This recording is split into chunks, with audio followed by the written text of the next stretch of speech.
నమస్కారం. Competitive exams preparation అనగానే ముందుగా అందరికీ గుర్తొచ్చే పెద్ద టెన్షన్ కరెంట్ అఫైర్స్. ఈరోజు ఈ విశ్లేషణలో నిజానికి టాపర్స్ మాత్రమే సీక్రెట్గా ఫాలో అయ్యే ఆ కరెంట్ అఫైర్స్ మాస్టరింగ్ స్ట్రాటజీని పూర్తిగా డీకోడ్ చేద్దాం. ఎగ్జామ్ క్రాక్ చేయాలంటే కేవలం హార్డ్ వర్క్ చేస్తే సరిపోదు, దానితో పాటు స్మార్ట్ వర్క్ కూడా ఖచ్చితంగా కావాలి కదా. అసలు ఆ స్మార్ట్ అప్రోచ్ ఏంటో ఇప్పుడు చూద్దాం. రోజుకు 10 సార్లు న్యూస్ పేపర్స్, 100 పేజీల మ్యాగజైన్స్ చదివినా సరే ఎగ్జామ్ హాల్కి వెళ్లగానే ఆ ప్రెషర్లో మైండ్ అంతా బ్లాంక్ అయిపోతుంటుంది. అసలు ఒకే న్యూస్ని ఎన్నిసార్లు చదివినా అవసరమైనప్పుడు గుర్తుకు రాకపోవడం, అబ్బా, ఇంతకంటే పెద్ద ఫ్రస్ట్రేషన్ ఆస్పిరెంట్స్కి ఇంకోటి ఉండదు. కరెక్టే కదా. యావరేజ్ స్టూడెంట్స్కి టాపర్స్కి మధ్య ఉన్న అసలైన తేడా ఇదే. చాలా మంది ఆస్పిరెంట్స్ కరెంట్ అఫైర్స్ని కేవలం చదువుతారు, కానీ టాపర్స్ వాటిని కనెక్ట్ చేస్తారు. అదెలాగో ఇప్పుడు తెలుసుకుందాం. ఈ విశ్లేషణలో ప్రధానంగా కవర్ చేసే అంశాలు ఇవే. ముందుగా ప్రిపరేషన్లో చేయకూడని తప్పులేంటి, ఆ తర్వాత గేమ్ చేంజర్ అయిన static GK linking method, 3 layer study system, subject వారీగా knowledge linking, powerful memory retention hacks, ఇక ఫైనల్గా ఒక ఆఫీసర్ మైండ్ సెట్ని ఎలా బిల్డ్ చేసుకోవాలి అన్నది చూద్దాం. మొదటిది, అసలు ప్రిపరేషన్లో ఎట్టి పరిస్థితుల్లోనూ చెయ్యకూడని మిస్టేక్స్ ఏంటో చూద్దాం. సాధారణంగా జరిగే అతి పెద్ద పొరపాటు ఏంటంటే మార్కెట్లో దొరికే వందలాది పీడిఎఫ్లు కలెక్ట్ చేయడం, ఏది పడితే అది యూజ్లెస్ న్యూస్ని కూడా ఎగ్జామ్ కదా అని గుడ్డిగా చదివేయడం. దీనివల్ల ఏమవుతుందంటే బ్రెయిన్ ఓవర్లోడ్ అయిపోయి 3 రోజుల తర్వాత ఏమీ గుర్తుండదు. ఇక్కడ ప్రతి ఆస్పిరెంట్ గుర్తుపెట్టుకోవాల్సిన అసలు పాయింట్ ఏంటంటే ఇక్కడ ఎవరూ జర్నలిస్ట్ అవ్వాల్సిన అవసరం లేదు. ఎగ్జామ్కి ఏది కావాలో పాయింట్ టు పాయింట్ మాత్రమే చదివే ఒక ఆఫీసర్ మైండ్ సెట్ని డెవలప్ చేసుకోవడం ఇక్కడ చాలా ముఖ్యం. ఇక రెండవది, టాపర్స్ని మిగతా వాళ్ల నుంచి సెపరేట్ చేసే ఆ core technique, the static GK linking method. అసలు ఈ స్టాటిక్ జీకే లింకింగ్ మెథడ్ అంటే ఏంటి? సింపుల్గా చెప్పాలంటే రోజువారీ కరెంట్ అఫైర్స్లో వచ్చే ఒక చిన్న న్యూస్ని ఫౌండేషనల్ లేదా బేసిక్ స్టాటిక్ జనరల్ నాలెడ్జ్ టాపిక్స్తో కనెక్ట్ చేయడమే ఈ టెక్నిక్. కేవలం ఏ రోజుకా రోజు న్యూస్ చదివేసి వదిలేయకుండా దానికి ఒక స్ట్రాంగ్ నాలెడ్జ్ బేస్ని అగ్రెసివ్గా లింక్ చేయడమే ఇందులో దాగి ఉన్న అసలైన సీక్రెట్. దీన్ని ఒక ప్రాక్టికల్ ఎగ్జాంపుల్తో చూద్దాం. ఈరోజు పేపర్లో ఇస్రో ఒక కొత్త శాటిలైట్ని లాంచ్ చేసింది అనే న్యూస్ వచ్చిందనుకుందాం. సాధారణంగా ఏం జరుగుతుంది? ఆ న్యూస్ చదివేసి నెక్స్ట్ పేజ్కి వెళ్ళిపోతారు. కానీ ఒక టాపర్ ఆ న్యూస్ని పట్టుకుని స్పైడర్ వెబ్లాగా ఎలా అల్లుతారో చూడండి. వెంటనే ఇస్రో హెడ్ క్వార్టర్స్ ఎక్కడుంది, ప్రస్తుత చైర్మన్ ఎవరు, పిఎస్ఎల్వికి జిఎస్ఎల్వికి తేడా ఏంటి, అసలు ఇంతకు ముందు చేసిన స్పేస్ మిషన్స్ ఏంటి, చంద్రయాన్ ప్రాజెక్ట్స్ డీటెయిల్స్ ఏంటి, దీనికి మన జోగ్రఫీ సిలబస్తో ఉన్న లింక్ ఏంటి, ఇలా ఒక్క కరెంట్ అఫైర్ని 10 వేర్వేరు స్టాటిక్ టాపిక్స్కి లింక్ చేస్తారు. That is the magic. ఇదే లింకింగ్ టెక్నిక్ని అర్థం చేసుకోటానికి G20 ఎగ్జాంపుల్ని కూడా తీసుకుందాం. G20 సమ్మిట్ జరిగిందని న్యూస్ రాగానే వెంటనే G20 మెంబర్స్ ఎవరు, హెడ్ క్వార్టర్స్ ఎక్కడ, IMF, వరల్డ్ బ్యాంక్ లాంటి ఇతర ఇంటర్నేషనల్ ఆర్గనైజేషన్స్తో దీనికున్న కనెక్షన్ ఏంటి, అలాగే ఇండియన్ ఎకానమీపై దీని ఇంపాక్ట్ ఏంటి, ఇలా ఆలోచించాలి. అంటే ఒక చిన్న న్యూస్ పీస్తోనే బోలెడన్ని ఎగ్జామ్ క్వశ్చన్స్ని ఈజీగా అన్లాక్ చేయొచ్చు అన్నమాట. ఇక మూడవది, ద 3 లేయర్ స్టడీ సిస్టమ్. దీన్ని డైలీ లైఫ్లో ఎలా ప్రాక్టికల్గా అప్లై చేయాలో చూద్దాం. ఈ 3 లేయర్ సిస్టమ్ని ఫాలో అయితే డైలీ స్టడీ అనేది ఒక హైలీ ఎఫిషియెంట్ ప్రాసెస్గా మారిపోతుంది.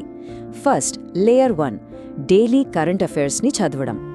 సెకండ్, లేయర్ 2 దాన్ని స్టాటిక్ జీకేతో లింక్ చేయడం. Third, layer 3 revision formula. ఇవి ఒక్కొక్కటిగా ఎలా పనిచేస్తాయో ఇప్పుడు డీటెయిల్డ్గా బ్రేక్ డౌన్ చేద్దాం. మొదటగా లేయర్ 1, రోజులో కరెంట్ అఫైర్స్కే కేవలం 45 నిమిషాలు మాత్రమే కేటాయించాలి. అంతే. మొత్తం న్యూస్ పేపర్ అంతా లైన్ టు లైన్ చదివేసి టైం వేస్ట్ చేయాల్సిన పని అస్సల్లేదు.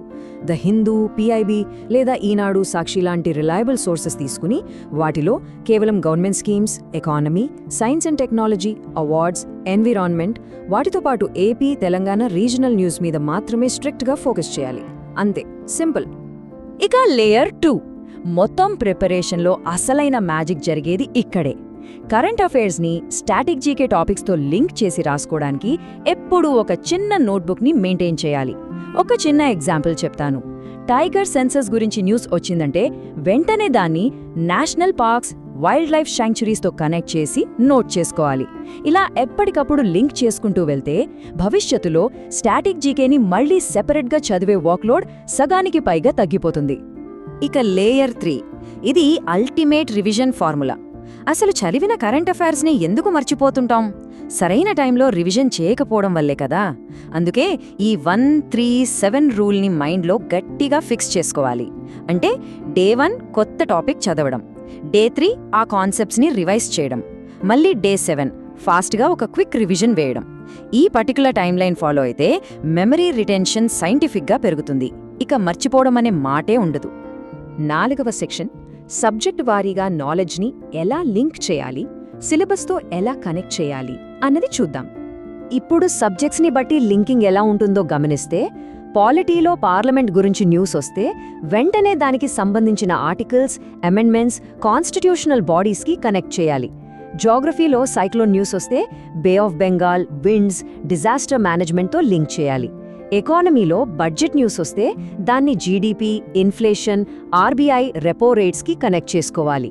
ఇక సైన్స్ అండ్ టెక్లో ఆర్టిఫిషియల్ ఇంటెలిజెన్స్ లాంటి న్యూస్ వస్తే దాన్ని robotics, ISRO, biotechnology, cyber security లాంటి కాన్సెప్ట్స్కి తప్పకుండా లింక్ చేయాలి. ఫైనల్గా ఎన్విరాన్మెంట్ విషయానికొస్తే కాప్ సమ్మిట్ లాంటివి జరిగినప్పుడు UN bodies, climate agreements, carbon ఎమిషన్స్కి కనెక్ట్ చేయాలి. ఇలా చదివితే ఎగ్జామ్లో ఒక్క పాయింట్ కూడా మిస్ అయ్యే ఛాన్సే ఉండదు. ఇక 5వ సెక్షన్, అసలు ఈ ఇన్ఫర్మేషన్ అంతా లాంగ్ టర్మ్ మెమరీలో ఎలా లాక్ చేసుకోవాలి? దానికి కొన్ని పవర్ఫుల్ మెమరీ రిటెన్షన్ హ్యాక్స్ ఉన్నాయి. చదివినవి అస్సలు మర్చిపోకుండా ఉండటానికి ఇక్కడ ఒక 4 అద్భుతమైన యాక్టివ్ రీకాల్ స్ట్రాటజీస్ ఉన్నాయి. Hack 1, story method. డ్రైగా, బోరింగ్గా ఉండే ఫ్యాక్ట్స్ని ఒక ఆసక్తికరమైన కథలాగా ఊహించుకోవడం. Hack 2, voice revision. చదివిన టాపిక్ని మనకి మనమే గట్టిగా బయటికి ఎక్స్ప్లెయిన్ చేసుకోవాలి. అప్పుడు బ్రెయిన్ దాన్ని చాలా ఈజీగా రిజిస్టర్ చేసుకుంటుంది. Hack 3, teach someone. తోటి ఆస్పిరెంట్స్కి, ఫ్రెండ్స్కి ఆ టాపిక్ ఎక్స్ప్లెయిన్ చేయడం. ఎందుకంటే టీచింగ్ చేయడం అనేది డబుల్ రివిజన్తో సమానం. ఇక ఫైనల్గా హ్యాక్ 4, సండే మెగా రివిజన్. వారం మొత్తం చదివిన కరెంట్ అఫైర్స్ని సండే రోజు కంప్లీట్గా ఒక్కసారి రివ్యూ చేయడమే ఈ హ్యాక్.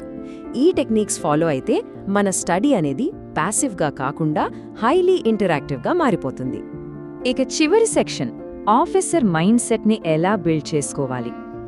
రోజుకు కేవలం 45 నిమిషాల కన్సిస్టెన్సీ ఎగ్జాక్ట్గా 6 నెలల్లో ఒక పర్ఫెక్ట్ ఆఫీసర్ బ్రెయిన్ని బిల్డ్ చేస్తుంది. చాలా మంది కరెంట్ అఫైర్స్ని రోజూ చేయాల్సిన ఒక పెద్ద టాస్క్ లాగా, ఒక భారంగా ఫీల్ అవుతుంటారు. కానీ దాన్ని అలా చూడకూడదు. రేపు ఒక ఆఫీసర్ అయ్యాక తీసుకోబోయే డిసిజన్స్కి, ఆ ఫ్యూచర్ కెరియర్కి ఈ కరెంట్ అఫైర్స్ అనేవి బేసిక్ బిల్డింగ్ బ్లాక్స్ అని గట్టిగా నమ్మాలి. అలా ఆలోచించినప్పుడు వచ్చే కాన్ఫిడెన్స్ ఏ రేంజ్లో ఉంటుందో మాటల్లో చెప్పలేం. ఇక్కడ మనం ఎప్పటికీ గుర్తుపెట్టుకోవాల్సిన ఫైనల్ టేక్అవే పాయింట్ ఏంటంటే, కరెంట్ అఫైర్స్ని ఎప్పుడూ మగప్ చేయొద్దు. వాటిని కనెక్ట్ చేసి అండర్స్టాండ్ చేసుకోవాలి. ఈ విశ్లేషణలో కవర్ చేసిన ఈ స్మార్ట్ స్ట్రాటజీని పక్కాగా ఫాలో అయితే ప్రిపరేషన్ స్పీడ్ మాత్రమే కాదు, మెమరీ పవర్ కూడా విపరీతంగా పెరుగుతుంది. అవన్నీ పక్కన పెడితే ఫైనల్గా ఈ ప్రశ్న ఆలోచించండి. కరెంట్ అఫైర్స్ని కేవలం ఒక ఎగ్జామ్ పాస్ అవ్వడానికి మాత్రమే చదువుతున్నామా?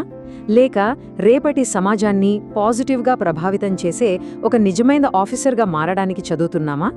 ఆలోచించండి. Wish you all the very best, future officers.